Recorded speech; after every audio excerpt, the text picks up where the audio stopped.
नमस्ते बच्चों, आज हम कक्षा 9 के पाठ एक में कौन से लेखक हैं? मुंशी प्रेमचंद जी। मुंशी प्रेमचंद जी के जीवन परिचय के बारे में पढ़ते हैं। जैसे कि आप सभी अभी कक्षा 9 में गए हैं तो कितने नंबर का जीवन परिचय आता है?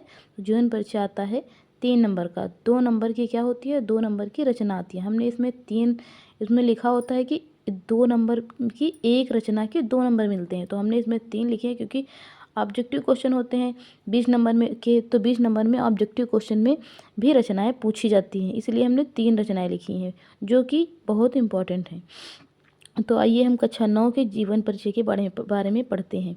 जीवन परिचय। हिंदी के महान कवि, आप हमारे साथ साथ याद करते जाइए। हमने बहुत ही से छोटा लिखा, इससे छोटा बहुत ही कम लोग इतना बड़ा बड़ा स्कूल में लिखा देते हैं तो बच्चों को याद करने में बहुत ही मुश्किल होती है, तो हमने इसे बहुत ही छोटा बना के लिखा है, तो हमारे साथ साथ याद करते जाइए। जीवन परिचय। हिंदी के महान कवि, हिंदी के महान कवि मुंशी प्रेमचंद जी का जन्म सन 1880 ईस्वी में, सन 1880 ईस्वी में कहाँ पे हुआ? वाराणसी जिले के लमही नामक इस गांव में हुआ था। इनके गांव का नाम क्या था? उत्तर प्रदेश में हुआ था, उत्तर प्रदेश में ही वाराणसी है। वाराणसी जिले के लमही नामक गांव में हुआ था। तो इनके बचपन का नाम इनके पूछा जाता है तो हमने रेड पेन से लिखा है। आपको रेड पेन से लिखने की ज़रूरत नहीं है, आप ये जो हमने रेड पेन से लिखा है उसे ब्लैक पेन से लिख सकते हैं। मतलब एग्जाम में ब्लैक पेन से लिखना है तो अंडरलाइन कर देंगे। इनके बचपन का नाम क्या था? तो धनपत राय था। इनके पिता का नाम क्या था? तो इनके पिता का नाम अजायब राय, और माता का नाम क्या था? तो माता का नाम आनंदी देवी था। इनके पिता का नाम अजायब राय और माता का नाम आनंदी देवी था। आर्थिक स्थिति ठीक न होने पर भी इन्होंने अपना अध्ययन जारी रखा। आर्थिक स्थिति ठीक न होने पर भी इन्होंने अपना क्या? अध्ययन जारी रखा।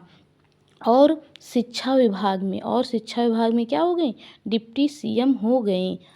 और शिक्षा विभाग में डिप्टी सीएम हो गए। तो क्या हुआ? असहयोग आंदोलन से प्रेरित होगा। असहयोग आंदोलन किसने चलाया था? असहयोग आंदोलन गांधी जी ने चलाया था। तो गांधी जी से एक तरीके से इन्होंने असहयोग आंदोलन जब गांधी जी ने चलाया तो बहुत से लोग प्रेरित हुए थे, तो इसी में मुंशी प्रेमचंद भी असहयोग आंदोलन से प्रेरित हुए थे। प्रेरित होकर इन्होंने क्या किया? नौकरी से त्याग पत्र दे दिया। नौकरी से क्या दे दिया? त्याग पत्र दे दिया। और साहित्य सेवा करते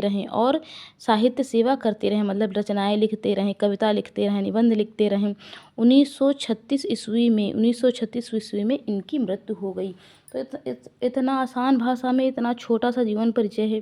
तो ये जीवन परिचय आपका 3 नंबर का आएगा। 5 नंबर का गद्य में जीवन परिचय पूछा आता है और 5 नंबर का पद्यांश में जीवन परिचय पूछा आता है। तो रचनाएं इनकी कौन कौन सी हैं? तो इनकी रचनाएं हैं गोदान, रंगभूमि, कर्मभूमि। कौन कौन सी रचनाएं हैं? गोदान, रंगभूमि, कर्मभूमि। गोदान इनकी रचना बहुत इंपॉर्टेंट है क्योंकि ये ज़्यादातर एग्जाम में पूछी जाती है। तो नेक्स्ट वीडियो में आप सभी हम मिलिए, तब तक के लिए स्वस्थ रहिए।